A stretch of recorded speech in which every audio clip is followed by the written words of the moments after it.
안녕하세요. 사연 읽어주는 남녀입니다. 오늘도 와주셔서 감사드리며 그럼 오늘의 사연 바로 소개해드리겠습니다.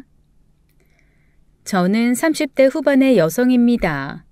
곧 40대를 바라보고 있어요. 남편과는 20대 후반에 만나 35살에 결혼했으니 오랜 연애 기간을 거쳤다고 할 수 있겠죠. 결혼을 약속해놓고 양쪽 집안의 어른들과 친지들을 모시고 금반지를 교환하는 모임까지 가졌으니 약혼을 했다고 보아야 할 거예요. 제 나이가 많으니 친정에서 불안해하셨고 그 불안을 해소해드리기 위해서 약혼식 비슷한 모임을 가진 것이었답니다. 그렇게 약혼까지 하고 1년 정도 후에 결혼하기로 했죠. 그런데 약혼을 하고 나서 얼마 되지 않아 그만 예비 시아버지가 돌아가셨어요. 건강하시던 분이 갑자기 돌아가신 것이었어요. 저도 황망했지만 무엇보다 제 예비 남편이 정말 안 됐더군요. 아버지. 우리는 어떻게 하라고요, 아버지? 왜 이렇게 갑자기 떠나시는 거예요? 돌아가시기 전날까지도 큰 병치레 같은 것은 없었던 분이셨어요. 병원에서는 과로로 인한 심장마비라고 했죠. 그런 병명에 예비 남편은 더 오열했어요. 아버지, 제가 도와드리지도 못하고 제가 살아생전 조금만 일을 도와드렸어도 이런 일은 없었을 텐데요. 아버지. 평생 당신이 하시는 사업에 애착을 가지고 매달려 오신 분이었어요. 작은 규모지만 회사는 튼튼한 알짜배기 회사였다더군요. 예비 남편은 자신이 도와드리지 못한 것을 한탄하면서 더 서럽게 울었답니다. 장례를 모시는 사흘 동안 남편은 거의 넋이 나간 사람 같았어요. 저야 아직 결혼 전이니 며느리 자리에 설 수는 없었지만 거의 며느리나 마찬가지로 사흘간을 빈소에서 보냈죠. 화장을 위해 엘리베이터 같이 생긴 문 안으로 아버님을 모신 관이 들어가고 문이 닫히자 예비 남편은 바닥에 주저앉아 다시 오열하기 시작했습니다. 저도 같이 눈물이 나더군요. 우리 친정에서도 모두 참석해 주신 장례식이었어요. 참, 저희 친정에 대해서 조금 이야기해 드릴게요. 저희 어머니는 벌써 오래전에 암 투병 끝에 돌아가셨어요. 하나 있는 언니도 시집을 갔고 저 역시 출가하게 되면 아버지 혼자만 계시게 되겠죠. 저는 결혼이 기다려지면서도 이런 친정의 형편 때문에 발걸음이 떨어지지 않는 상태였답니다. 그게 무슨 앞뒤가 맞지 않는 말이냐고 하시겠지만 제 친정을 생각하면 착잡하기만 했어요. 오래도록 어머니를 잊지 못하고 혼자 계시는 아버지를 생각하면 가슴 한구석이 저려오곤 했죠. 가족 중에 한 사람이 떠났다는 그 상실감, 그것을 우리 친정 식구들은 너무나 잘 알고 있었거든요. 내가 가고 나면 네 아버지를 꼭 부탁한다. 심성이 곱고 여리신 분이야. 혹시라도 주변에 괜찮은 자리가 있으면 재혼도 적극 추선해드려라. 엄마는 위장암으로 오래 투병 중이셨어요. 돌아가시기 꼭 2주 전에 아버지를 부탁한다고 우리 자매에게 신신당부하셨죠. 우리 자매는 이 말을 듣고 병실에서 나와 서로 부둥켜 안고 한참을 울었어요. 그리고 어머니를 납골묘에 봉안하고 돌아와서 집안이, 아니 세상이 온통 비어있는 것 같은 그 느낌, 그것은 겪어보지 않으면 알 수 없는 느낌이었죠. 그래서도 저와 우리 친정 식구들은 예비 남편의 심정을 너무나 잘 알고 있었고 또 공감하고 있었답니다. 정신없이 보낸 사흘이 지나고 예비 남편이 잠시 몸져 누웠죠. 그런데 아무리 슬프고 힘이 들더라도 그렇게 한없이 누워있을 형편이 아니었어요. 우선 다니던 회사에 출근을 해야 했고 아버님이 운영하시던 회사 일도 돌아보아야 했죠. 예비 시아버님이 운영하시던 회사는 직원이 3명 정도 되는 작은 방향제 제조 회사였어요. 평생을 성실하고 정직하게 회사를 운영하셨던 아버님은 천연 물질로 된 방향제에 대한 특허까지 가지고 계셨어요. 아버님 회사에서 만든 방향제를 한 번도 안 써본 사람은 있겠지만 한 번만 써본 사람은 없다고 할 만했죠. 하나도 없는 오직 천연 제로로만 만든 방향제. 저도 하나 받아서 쓰고 나서는 다른 것은 못 쓰겠더군요. 그렇게 비록 3명만 데리고 운영하시는 작은 회사지만 부채 비율이 제로에 가까운 튼튼한 회사였어요.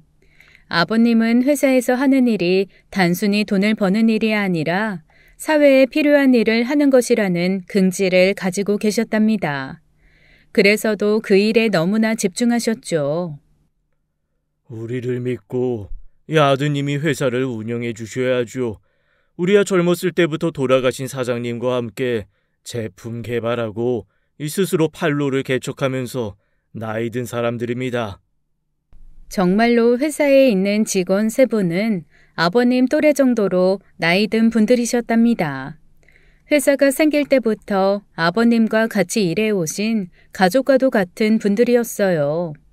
남편은 당시에 작은 중소기업에서 일하고 있었고 직함은 대리였죠.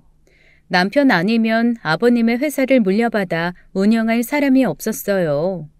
결국 남편이 사표를 내고 아버님의 회사에 뛰어들었답니다. 그런데 아무리 경력 있는 3사람의 직원이 있다고 해도 경영자가 회사를 이해하지 못하면 회사가 삐걱거리게 마련이죠.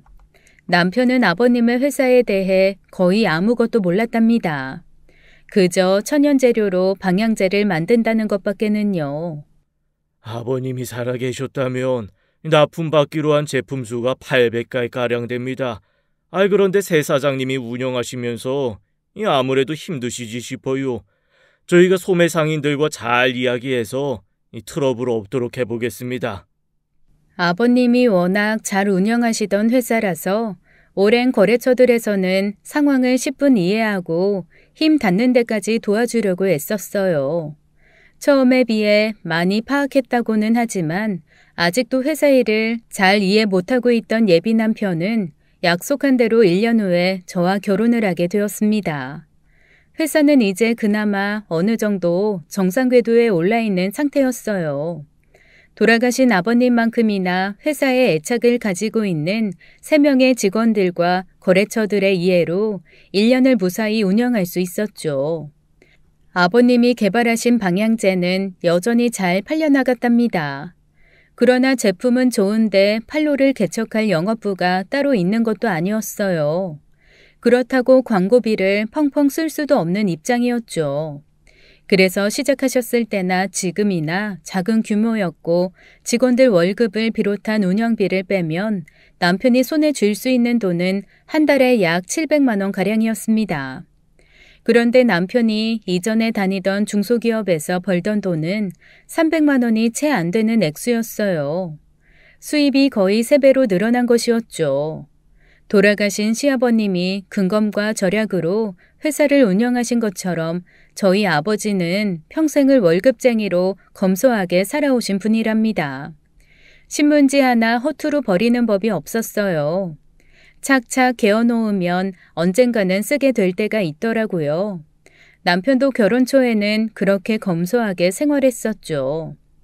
그런데 남편이 그렇게 아버님 회사에 잘 적응해 가고 있던 어느 여름날이었답니다. 여름에 먹는 별미 음식 중에 하나가 바로 호박잎을 쪄서 쌈장을 넣어 밥을 싸먹는 호박잎 쌈밥이죠. 이 호박잎 쌈밥에 김치나 오이지만 있으면 최고의 여름 밥상이라고 할 만했어요. 그날도 호박잎을 잘 쪄서 식탁에 올리고 청국장을 정성스럽게 끓여서 시골 밥상처럼 저녁상을 차려두었죠. 도대체 여기가 서울이야 시골이야? 우리 엄마나 당신이나 그놈의 청국장은 왜 그렇게 좋아하는지 몰라. 그리고 이 풀떼기는 도대체 뭐야? 이거 안 먹어봤어요? 그럼 오늘 한번 먹어봐요. 호박잎을 찐 건데 쌈으로 먹으면 둘이 먹다 둘 다 죽어도 몰라요. 당신이나 많이 먹고 죽으려거든 혼자나 돌아가셔. 내가 무슨 소도 아니고 매일 풀떼기만 먹으라니 입맛이 떨어지거든. 가뜩이나 요즘 일도 힘든데 말이야. 남편이 그동안 안 하던 반찬 타령을 시작하더라고요. 제 나름대로 신경 써서 준비한 저녁상에 대해서 이런 평가를 받고 보니 정말 무안했어요. 분명히 맛있게 먹어줄 것이라고 생각했거든요. 우리 집이나 시댁이나 모두 검소하게 살아왔기 때문에 남편과 저의 입맛이 크게 차이가 나지는 않았었죠. 그런데 갑자기 반찬 타령을 시작하니까 좀 어이가 없더라고요. 갑자기 안 하던 반찬 타령을 왜 하고 그래요? 주는 대로 잘 먹더니만. 오늘 회사에서 뭐 안 좋은 일 있었어요? 나는 이제 이런 음식에 정남이가 떨어졌다고. 아주 지긋지긋해. 사람도 동물인데 남의 살이 좀 입에 들어가야 기운을 차리지. 안 그래? 남의 살? 저는 잠깐 생각을 해보고 나서야 그것이 고기나 생선을 칭하는 말이라는 것을 깨달았답니다. 하긴 제가 너무 야채 종류만 상에 올린 것은 사실이었어요.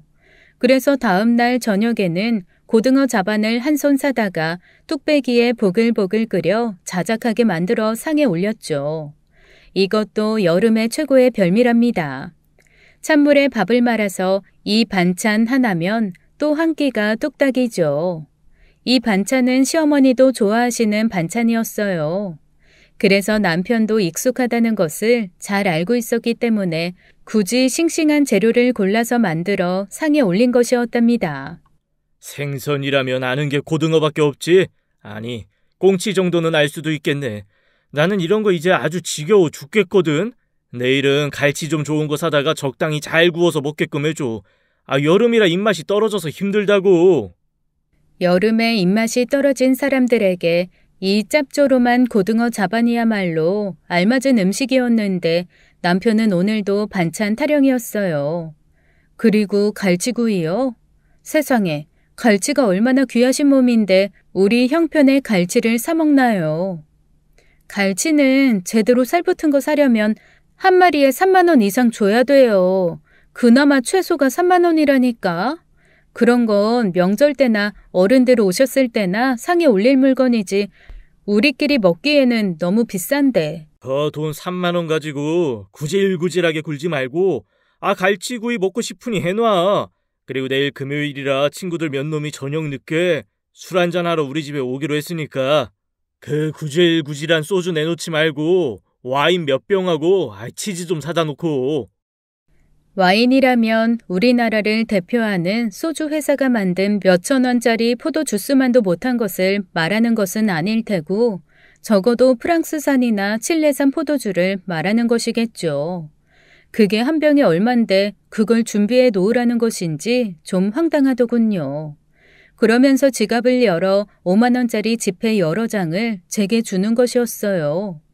친구들에게 부끄럽지 않게 술상을 차리라나요? 저는 그 돈이 다 무슨 돈인지도 궁금했답니다. 웬 돈을 그렇게 많이 가지고 다녀요? 회사에서 나오는 돈이래야 뻔한데 어디서 그런 돈이 난 거냐고요. 회사에서 나온 돈이지 어디서 나왔겠어. 작은 회사지만 나 명색이 사장이야, 사장. 거기에 걸맞게 좀 살자고. 사장이라고는 하지만 손에 쥘 수 있는 액수는 앞에서 말씀드렸다시피 뻔했어요. 그런데 마치 벼락부자라도 된 듯이 행동하는 남편이 너무나 이상해 보였고 남처럼 낯설게 느껴졌죠. 야, 이거 사장님 댁이라 술상의 차원이 다르구만. 매일 삼겹살집에서 소주만 먹었는데 말이야. 위장이 놀라겠는걸. 야, 그래도 술은 뭐니 해도 소주가 최고야. 소주에 삼겹살이면 우리 형편에 딱이지. 재수씨가 준비하시느라고 출혈이 크셨겠는데. 그런 걱정들 하지 말고 오늘은 와인 맛 좀 제대로 보고 가. 다음에는 좀 더 좋은 와인 구해다가 맛보게 해줄 테니까. 요 며칠 사이에 남편이 어디 달나라에라도 다녀왔는지 영 다른 사람처럼 보였어요. 우리가 결혼 전 데이트할 때 생각도 났답니다. 밥을 사면 커피는 내가 사겠다는 말이 쏙 들어갈 만큼 외국 커피 전문점 브랜드가 들어오고 나서부터는 커피값이 장난이 아니었죠. 그래서 우리는 데이트 시절에 커피 전문점 근처에는 가지도 않았어요. 혹시 가게 되더라도 브랜드 네임이 있는 그런 커피집엔 얼씬도 안 했었죠. 그래서 주로 야외 활동을 하면서 데이트를 하곤 했죠. 도대체 몇 시간씩 앉아서 잡히지도 않은 고기를 기다리는 게 뭐가 재밌다는 거예요? 난 도저히 취미를 못 붙이겠으니까 낚시는 이제 혼자 다녀와요. 그렇게 기다리는 순간들이 모두 낚시의 과정인 거야. 그러면서 마음을 평안하게 하고 이어서 돌을 닦는 단계에 이르는 거야. 우리 아버지가 그렇게 평온하고 침착하신 데는 낚시하시는 취미가 일조한 거라고. 같이 등산을 참 많이 다녔어요. 그리고 나중에는 전혀 취미가 없었던 낚시에도 남편 때문에 취미를 붙이기도 했었죠. 아주 천천히 오래 기다렸다가 고기를 낚는 그 보람, 그 느낌의 낚시를 한다는 남편의 말이 정말 맞는 말이더라고요. 그래도 그 비싼 커피 전문점에 쉽게 드나드는 사람들이나 한 끼에 몇만 원 들여서 먹는 스테이크집 같은 곳에서 만나는 사람들을 부러워한 적은 없었답니다. 그런데 지금의 남편은 전혀 제가 알던 그런 남편이 아니었어요. 어느 날은 반찬거리라며 봉투에 든 것을 제게 내밀더라고요. 봉투를 열어보니 보기에도 상등품으로 보이는 소고기 등심이었죠. 그뿐만이 아니었어요. 이번 토요일 날 내가 한턱 내는 친구들 모임이 있는데 옷 추레하게 입지 말고 한번 사입고 나와. 부부 동반이야. 그러면서 또 적지 않은 돈을 제게 건네는 것이었어요. 부부 동반 모임에야 여러 번 같이 나간 일이 있었죠. 그런데 남편이 같이 모임을 하는 친구들이라면 저도 잘 아는 사람들인데 그렇게 격식 차릴 만한 사이도 아니었고 따라서 옷까지 새로 사입어야 할 모임은 절대 아니었죠. 게다가 남편의 친구들은 한번 모였다 하면 보통 10명이 넘기 마련인데 그 비용을 남편이 다 낸다니요. 요즘 왜 이래요? 친구들 한턱을 당신이 다 낸다고요? 도대체 그럴 일이 뭐가 있어요? 애가 있어서 돌잔치를 하는 것도 아니고 부모님 생신잔치를 하는 것도 아니고 말이에요. 내가 회사 사장이 되고 나서 다 같이 모이는 첫 모임이야. 당연히 내가 내야지. 당신도 이제 사모님 소리에 걸맞게 처신 좀 해. 매일 그 신문지나 만지작거리고 있지 말고. 그리고 병 모이면 편의점에 가져다 파는 것도 제발 좀 그만둬. 진짜 청승스러워 보이니까 그만두라고. 저는 더도 아니고 덜도 아니고 딱 예전에 우리 엄마가 하셨던 것처럼 살림을 꾸리고 있었어요. 시어머니도 또한 검소하셨죠. 도심에 있는 큰 편의점에는 없는 일이지만 동네 골목에 있는 편의점에서는 병을 모아서 가져다 주면 그걸 돈으로 바꿔준답니다. 많은 돈은 아니었지만 저는 그 돈도 착착 모으고 있었죠. 그런데 알뜰하다고 칭찬은 못해줄 망정 청승이라뇨. 그리고 남편이 한턱 내기로 했다는 그 장소도 시내에 있는 유명한 중국집, 아니 차이니스 레스토랑이었어요. 짜장면 같은 음식은 팔지도 않는 곳이었죠. 우리 둘만 나가서 그런 데서 식사를 하자고 해도 펄쩍 뛸 일인데 거기서 친구들에게 한턱을 낸다는 것이었어요. 난 안 갈래요. 그런데 안 다니던 사람이 갑자기 가서 음식을 먹으면 체해요. 나는 집에 있을 테니까 당신 혼자 다녀와요. 그리고 말해두는데 거기서 돈 혼자 다 낼 생각 하지도 말아요. 그리고 버는 돈 다 나한테 가져다 주세요. 내가 경제권 쥐고 알뜰하게 살림하고 용돈도 알아서 줄 테니까. 이 여편네가 부부 동반 모임이라니까. 그리고 뭐라고? 버는 돈을 다 갖다 달라고? 절대로 그렇게 못하니까 그건 기대도 하지 마. 대신 생활비 넉넉하게 해줄 테니까 구질구질하게 상 차려놓고 먹으라고 하지 말고. 그동안 제가 많이 참아왔어요. 그러다가 이번에 제대로 폭발한 것이었습니다. 부부 동반 모임에 같이 가지 않겠다고 선포해버리고는 방으로 들어가서 누워버렸죠. 그동안 자잘한 부부싸움이야 물론 있었지만 이렇게 심각한 대립은 처음이었어요. 제가 정말로 모임에 같이 가지 않을 기세로 누워버리니까 남편이 태도를 바꿔서 저를 달래더군요. 소가 도살장으로 끌려가는 심정으로 모임에 나갔어요. 그 말로만 듣던 차이니스 레스토랑에 가서 저는 메뉴판을 보고 기절하는 줄 알았답니다. 탕수육이 금으로 치장하고 살던 돼지로 튀긴 건지는 몰라도 10만 원이 훨씬 넘더라니까요. 나중에 음식이 나왔을 때 맛을 보니 돼지고기가 아니라 소고기 탕수육이더라고요. 아무리 소고기를 써서 만들었다지만 양도 동네 탕수육의 절반도 되지 않는 것이 왜 그리 비싼지요. 자, 테이블별로 자기들 먹을 건 알아서 시켜. 그리고 이 집에서 직접 담가서 파는 전통 중국 술이 있어. 그거 테이블마다 서빙해달라고 미리 부탁해놨으니까 실컷들 마시고. 그렇게 모임을 마치고 집으로 가기 위해 주차장으로 내려갔을 때 저는 또 한 번 깜짝 놀라야 했답니다. 저도 모르는 사이에 남편이 차를 바꾼 것이었어요. 남편이 몰던 차는 원래 준중형 국산 차였죠. 그것도 지방에 갈 때는 기름값 든다고 굳이 기차를 타곤 했었던 남편이었어요. 그런데 저한테도 말을 안 하고 바꾼 새 차는 외제차더라고요. 집에 돌아와서 따져 물었어요. 차는 도대체 언제 바꾼 거예요? 그리고 무슨 돈이 있어서 외제차를 산 거예요? 얼른 다 솔직하게 말해요. 나 크게 화내기 전에요. 그거 산 거 아니고 리스한 거야. 한 달에 얼마 나가지도 않아. 사장님 체면에 연식도 오래된 덜컹거리는 차를 끌고 다니면 거래처에서도 얍잡아 본다고. 내가 알기로 돌아가신 아버님은 차도 없이 사업을 알뜰하게 꾸리셨어요. 그런데 당신은 왜 그걸 담지 못하고 계속 이런 식으로 생활하느냐고요.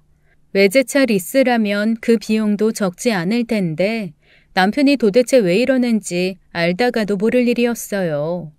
나중에 알고 보니 리스비만 한 달에 100만 원이 넘더라고요. 그리고 등산과 낚시로 야외를 찾아서 최소한의 비용으로 즐겁게 다니던 취미 대신에 새로운 취미를 만들었더라고요. 어느 날 남편이 낯선 가방 하나를 들고 들어오더군요. 자세히 보니 TV에서나 보던 골프 가방이었어요. 한번 나가면 최소한 수십만 원이 깨진다는 그 골프를 남편이 시작한 것이었죠. 이거 내가 몰래 가져다 버리기 전에 내 눈앞에서 치워요. 우리 처지가 이런 운동할 처지예요? 빨리 치워요. 가위로 다 잘라버리기 전에. 젊은 사업자들이 모이는 모임 있어. 그 모임에 나오는 사람들이 거의 골프들을 하더라고. 그래서 나도 할 수 없이 하게 된 거야. 그거 건드릴 생각하지 마. 돌아가신 아버님께서 청년 사업자인지 장년 사업자인지 그런 모임에 다니시면서 돈을 쓰신다는 얘기는 들어본 적이 없었죠. 남편은 그 청년 사업자 모임인지 뭔지에서 골프를 다니면서 또 적어도 몇백만 원대의 돈을 쓰는 것 같았어요. 우리 집에서 매일 대판 싸우는 소리가 끊일 날이 없었죠. 어머니, 어쩌면 좋아요. 이 사람이 회사를 운영하고 나더니 아주 달라졌어요. 큰 그룹의 회장이라도 된 것처럼 행동하고 다녀요. 어떻게 해야 좋을지 정말 모르겠어요, 어머니. 하루는 시어머니를 붙잡고 이렇게 하소연을 했답니다. 시어머니가 한숨을 쉬시더니 말씀하시더군요. 언젠가부터 시어머니께 드리던 생활비가 반으로 줄었다는 것이었어요. 그동안 절약해서 저축해둔 돈을 꺼내서 생활하고 계신다는 것이었죠. 저는 시어머니의 이 말씀에 또 깜짝 놀라고 말았어요. 그렇게 돈을 펑펑 써대면서 어머니께 드리는 생활비를 줄였다니 그러면 어머니는 도대체 어떻게 사시라는 말인가요? 제가 살림하는 것이 구질구질하다면서 저한테는 생활비를 넉넉하게 주니까 그 돈의 절반이라도 보내드리겠다고 말씀드렸어요. 남편이 변한 것은 씀씀이뿐만이 아니었습니다. 중소기업 대리로 있을 때 지각 한번 해본 일이 없는 남편이었죠. 그런데 요즘은 도대체 회사 일은 언제 하는지 밤늦게까지 술을 마시고 들어와서는 아침 10시경에나 일어나는 일이 번번했죠. 제가 회사에 나가라고 아침 7시만 되면 깨웠어요. 남편이 어느 날 크게 화를 내더라고요. 전날 마신 술도 안 깼고 일 때문에 피곤해 죽겠는데 제가 숙면을 방해했다는 것이었어요. 그리고 자기가 제일 싫어하는 것이 잠자고 있는데 깨우는 것이라나요? 아침엔 아침대로 늦잠을 자고 있고 저녁엔 저녁이라고 거의 사교 모임들인 이 모임 저 모임 다니느라고 바쁘고 도대체 회사는 어떻게 돌아가고 있는 것일까요? 저는 걱정이 되어서 정말 미칠 것 같았어요. 시어머니도 걱정이 대단하셨죠. 예, 아가야. 내가 네 남편을 생활비 문제로 집으로 좀 불렀었다.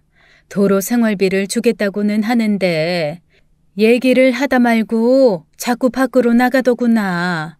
그래서 창밖을 보니까 담배를 피우더라. 어떻게든지 다시 끊게 해라. 남편의 그 금연에는 사연이 있었답니다. 남편이 담배를 끊기 시작한 날이 우리가 만나게 된 지 꼭 1000일째 되는 날이었어요. 그 기념으로 남편은 금연을 약속했었고 힘들어하기는 했지만 결국 금연에 성공했었죠. 그런데 담배를 다시 피운다고 하시는 것이었어요. 아닌 게 아니라 남편의 옷에서 담배 냄새가 나더군요. 회사 내부에서는 절대 금연이었어요. 천연 재료를 다루는 곳이라 회사 내부뿐 아니라 건물 밖에서도 담배를 피우지 못하는 철저한 금연구역이었죠. 아버님과 회사 직원들 셋은 이 일을 시작하면서 자연스럽게 금연을 하게 되셨다고 들었습니다. 아버님이 만드시는 방향제는 냄새만 없애주는 향수 같은 것이 아니라 냄새 분자 자체를 분해하는 그런 것이었죠. 그것도 거의 먹어도 될 만큼 깨끗한 천연 재료를 사용해서 만드는 것이었고요. 그런 사업을 하는 사람이 피우던 담배를 끊어도 시원찮을 판에 끊었던 담배를 다시 피운다니 정말 기가 막히더라고요. 돌아가신 사장님 며느님 되시죠? 새 사장님이 회사에 하도 발걸음 안 하셔서 편찮으신 건 아닌지 와본 거예요. 아버님과 같이 오래 회사를 이끌어왔던 직원 중 한 분이 우리 집에 찾아왔더라고요. 좀 늦게 나가서 그렇지 저는 남편이 분명히 회사로 출근하는 것으로 알고 있었어요. 그런데 직원이 와서 이런 이야기를 하니 황당할 밖에요. 들어오시라고 하고는 차를 대접하면서 이것저것 물어보았죠. 거의 회사 일에 관여를 안 하세요. 납품처에서 돈 들어왔을 때만 오셔서 가져가시고, 그런데 경영권을 가지신 분의 결제도 필요한 일이 많고 해서 사무실에 하루 종일 계셔야 하는데 안 오시니 저희도 답답해서요. 하긴 오늘 아침에도 그 골프 가방을 메고 나가긴 했었죠. 저는 이렇게 남편에게 서서히 실망해 가고 있었답니다. 걔가 갑자기 아버지를 잃어서 황망해서 그러는 것 같구나. 원래 그런 애가 아니었어. 믿고 조금만 기다려보면 원래 그 모습으로 돌아올 거야. 어머니 말씀대로 아버지를 잃어서 허해서 잠시 그러는 거라면 얼마나 좋겠어요. 그런데 제 눈에는 그렇게 보이지 않았답니다. 한 달에 겨우 300만 원도 만져보지 못하던 사람이 갑자기 그 3배에 가까운 돈을 만지게 되면서 그야말로 돈잔치, 아니 돈부림을 하는 것으로 보였죠. 그렇다고 돈 700이 뭐 그렇게 큰 돈인가요? 어머님 생활비 드리고 우리도 생활을 해야 했죠. 두 집 살림을 해야 하는 돈이었어요. 거기다가 제게 주는 생활비도 요즘 들어 점점 줄어들고 있었죠. 빠듯하게 어머님과 나눠 썼답니다. 그리고 우리에게 중요한 일 한 가지가 더 남아 있었어요. 제 나이 이미 30대 중반을 넘어서 40대를 바라보고 있었죠. 빨리 아이를 가져야 했어요. 시어머니도 이 문제에 대해서 조급해 하셨고요. 친정에서도 걱정이 크셨답니다. 임신을 위해서는 아내와 남편이 모두 건강하게 몸 관리를 해야 하잖아요. 그런데 남편은 밤이면 술에 절어 살고 담배도 이제 아주 노골적으로 피우고 있었어요. 베란다에서 담배를 피우다가 그 연기가 위층으로 올라가는 바람에 민원이 들어온 일도 있었답니다. 가뜩이나 아이를 가지기에 나이가 많은 사람들인데 남편이 이런 상태라면 어떻게 건강한 아이를 기대하겠어요. 시댁과 친정처럼 저도 마음이 조급했죠. 우리 나이 이제 거의 40이에요. 아이를 갖기에 아주 늦은 나이라고요. 둘 다 깨끗하고 건강한 상태에서 아이를 가지더라도 나이 때문에 아이 건강에 대해서 장담을 못해요. 그런데 술, 담배에 쩔어서 어떻게 아이를 가져요? 남편은 이런 제 심각한 말을 그다지 심각하게 받아들이지 않더라고요. 태도가 달라질 기미가 보이지 않았어요. 남편에 대한 제 실망감은 더 커질 수밖에 없었죠. 옛날 서울 강남이 개발되기 전에 강남 땅값은 한 평에 10원도 쳐주지 않았다지요. 그런데 개발이 시작되면서 한 평에 무려 억대가 넘어간 곳도 꽤 되었다더군요. 그래서 강남 땅 부자라는 말이 나오기 시작했고, 그렇게 부자가 된 사람들은 그야말로 돈 말고는 가진 게 없는 사람들이었죠. 교양도 함께 살아가는 방법도 알지 못한 채로 오로지 돈만 많은 사람들 말이에요. 제 눈에 왜 자꾸만 남편이 그렇게 보이는 것일까요? 그것도 수십억대 부자도 아닌 사람이 한 달에 단돈 700만 원에 그렇게 변할 수 있다는 사실이 너무나 실망스러웠어요. 시댁과 우리가 생활을 하면서 저축도 해야 할 소중한 돈이었죠. 그런데 내일 일은 난 모른다. 일단 생겼으니 쓰고 보자 식의 생활. 바로 제 남편이 그런 생활을 하고 있는 것이었어요. 시아버님이 살아계시면서 바르게 아들을 이끌어 가실 때에야 그런 모습이 드러나기는 어려웠겠죠. 남편의 생활 태도를 보면 꼭 오늘만 살고 내일은 안 살 사람처럼 보였어요. 그 하루하루가 저는 외줄 타듯 불안했답니다. 그런데 그런 불안이 현실이 되어 나타나고 있었어요. 사모님, 큰일 났습니다. 거래처에서 이제 저희 사정을 이제는 조금도 고려해주지 못하겠다고 합니다. 사실 저라도 그래요. 그렇게 약속을 안 지키는 회사와 어떻게 거래를 계속하겠습니까? 시아버님이 계실 때 일일이 관여하시면서 챙기셨던 일들이 거의 모두 펑크가 나고 있었어요. 경험 많은 직원 3사람이 애를 쓰고 있다고는 하지만 납품을 하고 받아오는 돈의 많은 부분을 재투자해야 사업을 이어갈 수 있는 것이었죠. 그런데 남편은 운영자로서 계획도 없이 그저 생기는 대로 가져다가 쓰기 바쁘니 회사가 제대로 돌아갈 리가 없었어요. 직원의 말로는 제품의 재료를 매입하는 것도 힘에 벅차다는 것이었죠. 이렇게 가다가는 거래처와 인연이 다 끊어질 것이라고 하면서 땅이 다 꺼질 것 같이 한숨을 쉬고 돌아갔답니다.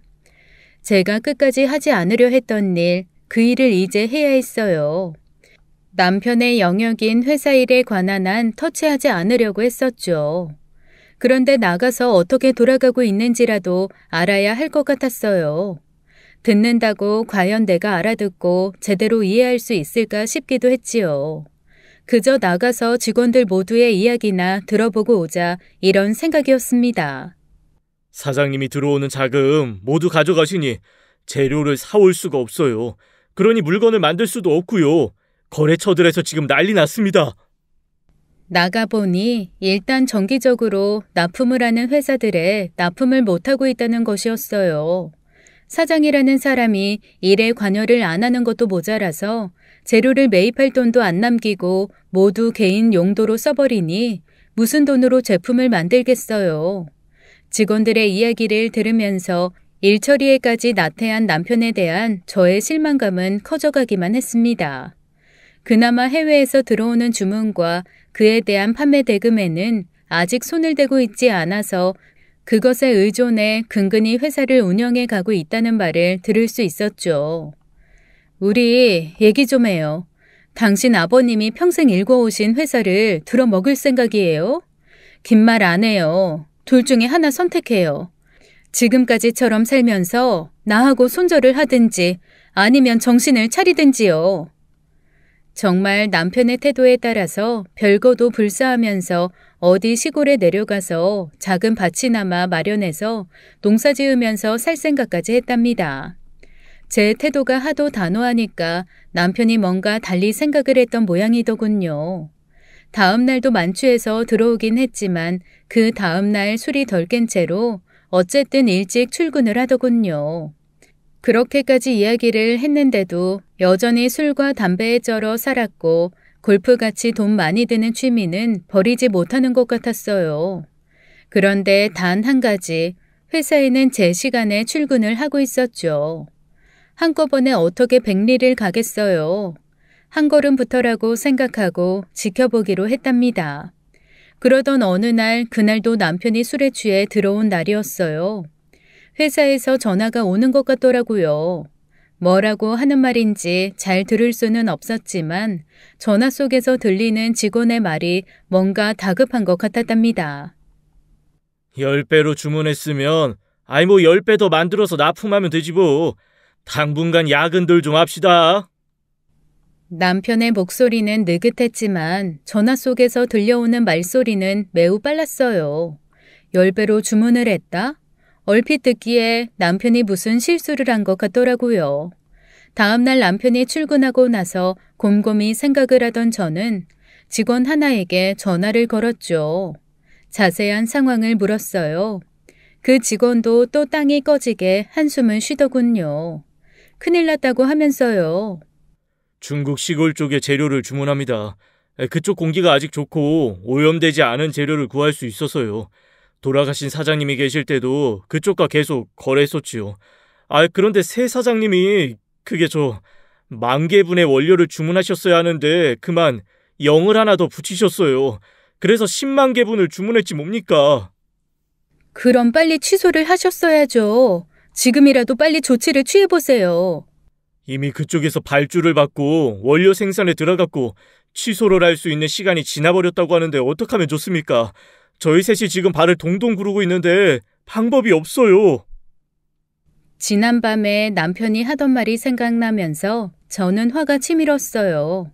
10배로 주문했으면 10배로 생산하면 된다는 말이 생각났던 거예요. 이 와중에 천하태평인 것이었죠. 직원들은 발을 동동 구르고 있는데 말이에요. 결국 회사에 있는 자금을 닥닥 긁고 그래도 모자라서 일단 외상으로 그 원료를 사올 수밖에 없었습니다. 그런데 그렇게 다 매입해서 물건을 만들면 뭘 하나요? 그동안 신뢰가 깨져버린 거래처들이 다 떠나서 납품할 곳이 없는데요. 회사에 있는 자금을 닥닥 긁어 원료 대금을 일부 지불했지만 외상으로 남은 금액은 납품조차 되지 않는 상황에서 뭘로 메꾸고요. 거기다가 제가 새로 알게 된 사실 하나가 저를 더 기막히게 하더라고요. 새 사장님이 저희한테 좀 심하셨어요. 저희는 돌아가신 사장님과 같이 이 업계에서 잔뼈가 굵은 사람들 아닙니까? 나이로 따지면 우리가 아버지 뻘이지요. 그런데 우리에게 함부로 폭언도 하시고 하대를 하시더라고요. 거기다 지금 저희 급여도 많이 밀려 있습니다. 세상에, 직원들 월급도 안 주고 회사 돈을 모조리 가져다가 개인 용도로 쓰고 있었던 것이었어요. 직원들은 정말로 돌아가신 사장님과의 의리를 생각하면 죄송하지만 자신들도 살아야 하기 때문에 임금 체불을 문제화시키는 수밖에 없다고 하더군요. 결국 지방노동위원회에 임금 체불로 제소가 들어갔죠. 그렇게 튼튼하던 시아버님의 회사가 단 3년 만에 제대로 망하기 시작한 것이었어요. 지방노동위원회에서 출석을 요구해 왔습니다. 임금 채권은 그 어떤 채권보다 우선하는 채권이라고 하더군요. 회사 시설 등의 압류 및 사업주 개인 재산에 대한 압류를 통해서 체불된 임금액을 보전하겠다는 통보가 날아왔죠. 그리고 중국으로부터 원료 대금에 대한 독촉이 심했어요. 그쪽도 이미 기다려줄 대로 기다려준 상태이기 때문에 더 기다리기 어렵다는 것이었죠. 그제야 남편은 상황이 심각하다는 것을 깨달았던가 봐요. 지금 상황이 급해. 모아놓은 돈 좀 없어? 어디서든 좀 구해봐. 임금 체불 때문에 이 집까지 다 압류되게 생겼어. 회사 시설도 마찬가지고. 그동안 돈이라는 돈은 모두 가져다가 자신이 사용해놓고 저더러 돈이 없냐고 물으니 정말 한심하더군요. 그러나 적어도 회사는 아버님이 일생 동안 공을 들이신 것이었어요. 일단 체불된 임금이라도 해결해야 했습니다. 생활비를 주는 것도 점점 액수가 줄어들었고 그나마 시어머니와 나눠서 썼기 때문에 제게 많은 저축이 있을 리가 없었어요. 하지만 그 와중에도 알뜰하게 모아놓은 돈이 있었죠. 바로 아이가 생기면 쓸 출산 및 초기 육아를 위한 자금이었답니다. 그 용도로 약 3천만 원가량 모아놓고 있었어요. 그 돈을 눈물을 머금고 내놓았습니다. 그런데 이 돈으로는 직원들의 밀린 임금 정도를 완전히 해결하는 것도 아니고 대충 해결하고 나면 끝이었어요. 시아버님이 매일 꿈에 나타나셨고 저는 정말 하루하루를 울면서 살았답니다. 그러다가 친정아버지 생신을 맞게 되었어요. 걱정으로 가득 찬 상태였지만 아버지 생신에 안 가뵐 수는 없는 일이었죠. 너 얼굴이 왜 이렇게 반쪽이냐? 어디 아픈 거니? 아니면 무슨 일 있어? 언니가 제 얼굴을 보자마자 다그치더라고요. 남편은 회사 일이 급하다면서 아버지 생신인데도 얼굴을 내밀지 않았어요. 저는 결국 눈물을 터뜨렸고 그간의 사연을 이야기했습니다. 회사는 무슨 일이 있어도 살려야 한다고 시아버님이 매일 꿈에 보인다는 얘기까지도 했고요. 정말 큰일이네. 제부한테 실망이 이만저만이 아니지만 일단 급한 불은 꺼야지. 우리한테 그동안 부어놓은 적금이 있어. 그거 일단 깨자. 2천만 원 정도 돼. 그거 일단 가져다 써. 저는 언니의 이 말을 듣고 더 서럽게 울었어요. 언니의 형편도 좋은 편이 아니었지만 그 돈을 만들기 위해서 언니가 얼마나 노력했는지를 알기 때문에 더 눈물이 났습니다. 언니를 붙잡고 한동안 울었더니 조금 후련해지기는 하더군요. 엄마를 잃고 혼자 되신 아버지는 늘 저의 아픔이었어요. 아버지의 생신이라 기쁜 소식을 전해드리고 싶었던 저는 눈물을 닦고 남편에게도 아직 전하지 못한 기쁜 소식을 전했습니다. 아빠, 언니, 나 임신했어요. 벌써 5개월이에요. 마음고생이 심해서 아기한테 안 좋을까 걱정했는데 다행히 아기는 건강하대요.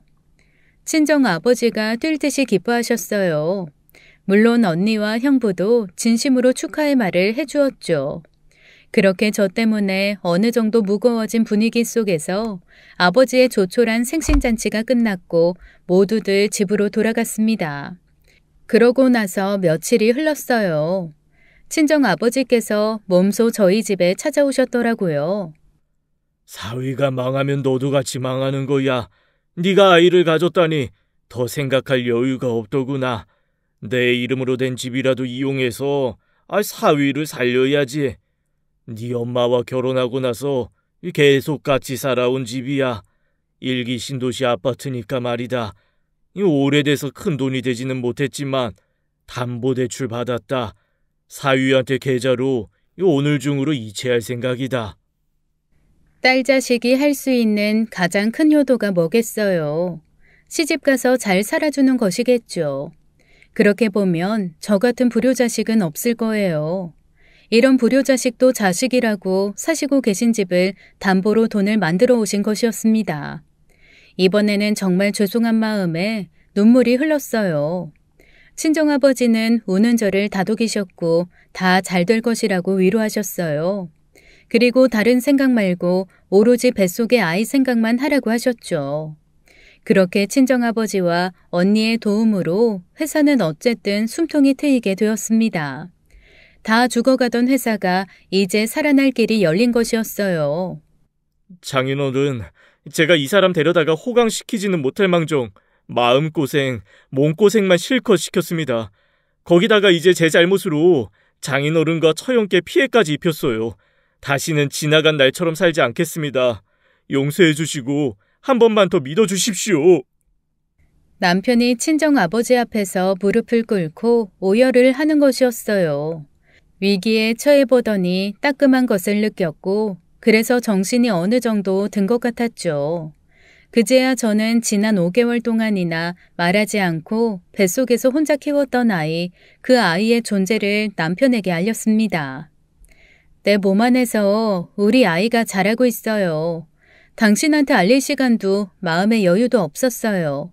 아이의 아빠로서 그동안 당신은 정말 자격 없었거든요. 벌써 5개월 동안이나 자랐어요. 그걸 어떻게 5개월씩이나 말을 안 해? 태어날 아이를 위해서라도 내가 제대로 한번 살아볼게. 정말 미안해. 남편은 그 이야기를 듣더니 자신이 아이를 위해서라도 더욱 제대로 살 것이라고 몇 번을 다짐하더군요. 그렇게 남편은 다시 성실하게 살기 시작했어요. 우선 나가버린 직원들을 대신해 일해줄 직원들을 새로 구했고 그동안 떠나가버린 거래처들에도 일일이 찾아가서 사죄를 하면서 다시 거래를 트기 시작했습니다. 그런데 말이죠. 지구가 멸망할 수는 있어도 타고난 인간성은 변하지 않는 것일까요? 사업이 다시 정상 궤도로 돌아오자 남편은 다시 예전의 실망스러운 모습으로 돌아가고 있었어요. 사업이 정상화되었으니 우리 친정아버지하고 언니 돈 좀 갚아줘야죠. 힘들 때 그분들 없었으면 어떡할 뻔했어요? 제일 먼저 해결해야 될 돈이에요. 아직은 그럴 돈이 안 돼. 지금은 갚을 능력이 안 돼. 왜 이렇게 졸라대는 거야? 당신 이제 보니까 말이야. 어려울 때 조금 도와줘 놓고 아주 기세 등등한 것 같은데? 사정이 될 때까지 기다려. 그럼 원금은 어려워도 이자라도 당신이 내요. 친정아버지한테 무슨 경제적 능력이 있다고 그 이자를 아버지가 내요. 그거라도 해결해요. 그런데 남편은 그럴 돈도 없다고 그것까지 딱 잘라 거절하는 것이었어요. 노인네. 그것도 마나님도 없이 혼자 사시면서 뭐하러 30평이나 되는 집을 껴안고 있는 거야? 이자 낼 돈 있으면 나라면 요양원비 내겠다. 요양원이요? 멀쩡한 우리 아빠가 왜 요양원을 가시나요? 남편의 이 말에 저는 갑자기 뒤통수를 세게 얻어맞은 느낌이었답니다. 무슨 말인지 정확하게 알아들을 수가 없어서 남편을 쳐다보았더니 그 입에서 정말 막말이 나오더군요. 지금 요양원 들어가시면 그 집 팔아도 되잖아. 그리고 팔아서 꼭 요양원 아니더라도 집값 싼 시골로 가실 수도 있는 거 아닌가? 그럼 은행 돈 갚고 시골에 작은 집 하고 남은 돈 우리 사업에 좀 더 투자하시라고 하고 자식 위해서 그 정도는 해주셔야지. 당신 방금 뭐라고 그랬어요? 우리 아빠한테 지금 요양원에 가라고요? 당신이 우리 아빠한테 해준 게 뭐가 있는데 요양원에 가라 시골로 가라 하는 거예요? 도와준 은혜도 모르는 인간 같으니라고. 내 뱃속에 있는 아이 애비가 당신 같은 사람이라는 게 정말 역겨워요. 우리 친정아버지가 그 집을 떠나시지 못하는 데는 가슴 아픈 이유가 있었답니다. 바로 돌아가신 엄마를 잊지 못하셨기 때문이었죠. 엄마와 결혼해서 그 집에서 살기 시작하셨고 그 집에서 언니와 저를 모두 키워내셨어요. 집안에는 아직도 엄마가 쓰시던 물건이 모두 보관되어 있을 정도로 엄마에 대한 아버지의 그리움은 잦아들 줄 몰랐습니다. 그런데 그런 집을 팔고 요양원으로 가라고요. 제 앞에 있는 이 물건이 정말 인간인가 싶더군요. 구제불능인 인간이었어요. 아이가 태어나더라도 절대로 얼굴조차 모르게 키우고 싶었죠. 마음속에서 이혼해야겠다라는 소리가 명확하게 들려오기 시작했습니다. 몸은 좀 어떠니? 무조건 잘 먹어야 돼. 운동도 무리하지 않도록 살살 해가면서. 친정엄마가 안 계시니 내가 친정엄마 노릇을 해야지. 그러면서 언니가 들려준 소식에 저는 그만 가슴이 미어졌답니다. 아버지가 살고 계시는 아파트의 경비로 일하고 계신다는 것이었어요. 바로 그 대출이자를 내기 위해서라는 것이었죠. 가슴을 쥐어뜯고 싶을 만큼 마음의 고통이 느껴지더군요. 저에게 부담을 주시기 싫어서 그런 말씀을 입에 담지 않으셨다고 생각하자 정말 죽고 싶을 만큼 죄송스럽고 마음이 아팠답니다. 남편에게 이 사실을 이야기해주고 사정이 이러니 이자를 내고 원금 조금씩이라도 갚으라고 했죠. 아이고 나는 말이지 이미 시원하게 똥 다 싼 사람이야. 그런 사람이 냄새나는 화장실을 왜 다시 들어가나? 지금 그 돈 갚으라는 얘기 딱 그 얘기지. 시원하게 볼일 다 보고 나왔는데 다시 들어가서 청소하고 나오라는 얘기랑 똑같은 거거든. 알아들었어? 당신이라는 인간에 대해 이제야 정확히 알았네. 너 같은 인간한테는 존댓말도 필요 없어. 너는 꼭 천벌받을 거야. 내가 장담해. 이혼 진행할 거고 그 돈에 대해서도 가만히 있지 않을 거야. 그럼 화장실 시원하게 다녀오신 분 잘 지내셔. 저는 더 생각할 것도 없이 짐을 챙겨서 아버지가 계신 집으로 갔어요. 친정아버지께 시집간 딸이 제대로 살지 못하고 돌아오는 꼴까지 보여드려야 했지만 그래도 딸이 그런 인간과 같이 사는 것보다는 효도라는 생각이 들었답니다. 아버지는 제 말을 들으시더니 오히려 저를 위로하셨어요. 너는 어릴 때부터 침착하고 판단이 밝은 애였다. 네가 못 살겠다고 결정했다면 그만한 이유가 있겠지. 그래, 불행하게는 살지 말아야지. 잘 왔다. 이 애비 인생이 얼마나 남았겠냐. 외롭지 않겠구나. 곧 손주도 태어날 테고. 아버지는 오히려 임신 중인 저를 위해서 신경을 많이 써주셨어요. 좋은 먹을거리도 구해다 주시고 어디서 구하시는지 옛날 서적들을 사다가 태교에 좋다고 건네시기도 하셨죠. 엄마의 흔적이 그대로 남아있는 집에서 아버지와 지내는 일, 마음이 아프기도 하면서 또 한편으로는 참 훈훈하기도 했답니다. 아버지와 함께 아침 운동도 하고 쓰레기 분리수거도 같이 하고 정겹게 지냈죠. 경비원이 누구신가 했더니만 이 양반이시네. 갑자기 왜 경비 일을 하십니까? 제가 아버지와 함께 쓰레기 분리수거를 위해 나갔을 때 동네 노인 한 분이 물어오셨어요. 자주 뵐 수 있었던 우리와 같은 동에 사시는 점잖으신 어르신이었습니다. 제가 노망이 났는지 아는 사람한테 돈을 잘못 거주었어요. 갑질을 압는데 집을 담보로 대출을 크게 받은 것인지라 이자라도 만들어 볼까 하고 이렇게 일을 하게 됐습니다. 돈을 떼이셨다고요? 사연을 좀 정확히 알려주시면 도움을 드릴 수도 있을 것 같습니다. 제가 지금은 은퇴를 했지만 젊을 땐 그래도 잘 나가던 변호사였어요. 몇 가지 증빙 자료 있으면 돈 받을 수 있습니다. 제가 최선을 다해서 도와드리겠으니 말씀 좀 자세히 해보세요. 자주 뵙던 그 어르신이 은퇴한 변호사였다니 정말 하늘에서 엄마가 돕고 있는 것 같았답니다. 저도 사실 그동안 여기저기 이 일에 대해서 알아보고 있었지만 법률적으로 누군가 도와주어야 한다는 것을 뼈저리게 느끼고 있었어요. 저도 어떻게 하면 돈을 받을 수 있는지 알아보고 있었어요. 어떻게 하면 돈을 받을 수 있는지 자세히 좀 알려주세요, 어르신. 저희 집안에 운명이 달린 일이에요. 우선 계좌 이체 내역이 있지 않겠습니까? 현금으로 건네지는 않으셨을 것 아니겠어요? 그리고 차용증은 받아 놓으셨나요? 차용증 이야기에 저는 기뻤다가 갑자기 또 실망의 나락으로 떨어지고 있었죠. 계좌 이체를 했지만 차용증은 받아놓지 않았었거든요. 그 어르신에게 차용증이 없다고 말씀드렸습니다. 차용증 아니더라도 감사의 말이라든지 편지라든지 그런 것도 없었습니까? 있어요.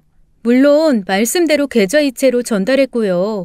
돈을 빌려줘서 감사하다며 아버지께 보낸 문자 내역 그대로 있어요. 거기다가 하도 못 믿을 인간이라서 싸울 때 녹음해둔 것도 있고요. 아버지와 언니 돈을 갚으라고 하는 내용이랑 그 사람은 못 갚겠다고 하는 내용이 녹음된 전화 파일이에요. 그렇다면 이런 고생하실 필요 없습니다. 그 정도면 충분히 채권이 어르신에게 있음을 인정받으실 수 있어요. 제가 일을 처리해줄 능력 있는 변호사 한 사람 소개해드리지요. 제 사위 녀석인데 성격이 좀 무뚝뚝해서 말수가 없어요. 딸이 그래서 좀 힘들어하죠. 그런데 일은 확실하게 잘합니다. 그 은퇴한 변호사라는 분의 사위 된다는 변호사가 장인의 말을 듣고는 바로 우리에게 연락을 했더라고요. 그리고 필요한 것들을 묻고 증거를 보존하는 방법을 가르쳐주는 등 할 수 있는 최선을 다해서 도와주었답니다. 반갑고 고마우면서도 또 갑자기 서러워지더군요. 내 남편이라는 자도 똑같이 남자이고 인간인데 나를 이렇게 힘들게 하고 이 사람도 남자이고 어떤 여자의 남편인데 나를 힘든 상황에서 구해주는구나 생각하니 착잡하고 서러웠던 거예요.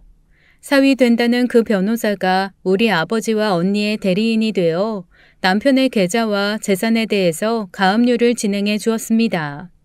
소송을 진행하는 동안 재산을 남의 명의로 빼돌리지 못하게 하는 관례적인 조치라고 하더군요.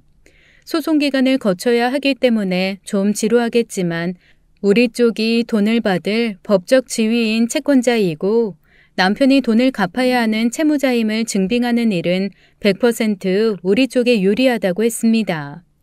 민사소송에서 이기면 이제 가압류한 통장에 대해서 추심 명령을 받을 수 있다고 했죠. 그러면 해당 은행은 지급할 수밖에 없다고 이야기해 주더군요. 그리고 이에 더하여 통장을 제외한 나머지 재산에 대해서 강제 집행 절차가 개시된다고 우리가 알아듣도록 자세히 설명해 주었어요. 그 중에 대표적인 것이 채무자가 가지고 있는 부동산에 대한 경매라는 것이었습니다. 우선 그 인간 명의로 되어 있는 집에 대한 강제 경매가 진행될 것이라고 그 변호사가 다시 설명해 주었어요. 이렇게 그 어르신의 사위된다는 변호사가 아버지와 언니의 법정 대리인이 되어 일을 잘 처리해 주었습니다. 일이 이렇게 다급하게 돌아가자 남편이었던 그 인간이 다시 우리를 찾아왔더군요. 또 예전처럼 아버지 앞에 무릎을 꿇고 눈물을 흘려가면서 빌더라고요. 하지만 저도 바보는 아니라서요. 다시 속을 일은 없었습니다. 소송은 생각보다 신속하게 진행되었고 당연히 승소했어요. 집을 경매 처리했고 회사 시설 일부에 대하여도 필요한 경매 조치가 진행되었습니다. 아버지와 언니가 빌려준 돈의 원금과 그간 밀린 이자 그리고 소송 비용까지 모두 받아냈죠. 재판이혼으로 가는 수밖에 없었어요. 아버지가 돈을 받을 법적 지위에 있다는 그 채권을 증빙할 때 사용한 증거들이 이혼 소송에서도 그 인간에게 불리하게 작용했습니다. 그리고 재산에 대하여 분할 청구도 진행했죠. 하지만 우리 아버지와 언니의 돈을 갚은 데다가 회사에서 난 수익에 대해서는 하도 흥청망청 써버려서 남은 돈이 거의 없더군요. 그렇게 이혼 소송도 끝났답니다. 이혼 후 들리는 소문에 의하면 세금도 제대로 내지 않아서 세금 연체 및 탈루로 인해 세금 폭탄을 맞았고 새로 들어온 직원들 임금도 제대로 지급하지 않아서 다시 노동위원회에 제소되었다고 하더군요. 3년간 2회 이상 임금을 체불한 사업주에 대해서는 신상을 공개한다는 것도 우리를 도와준 변호사에게서 들었답니다. 이제는 도와줄 사람도 없고 기댈 곳도 없는 그 인간의 얼굴 표정을 한번 보고 싶더라고요. 인간의 감춰진 속내라는 것이 이렇게 무서운 것이더군요.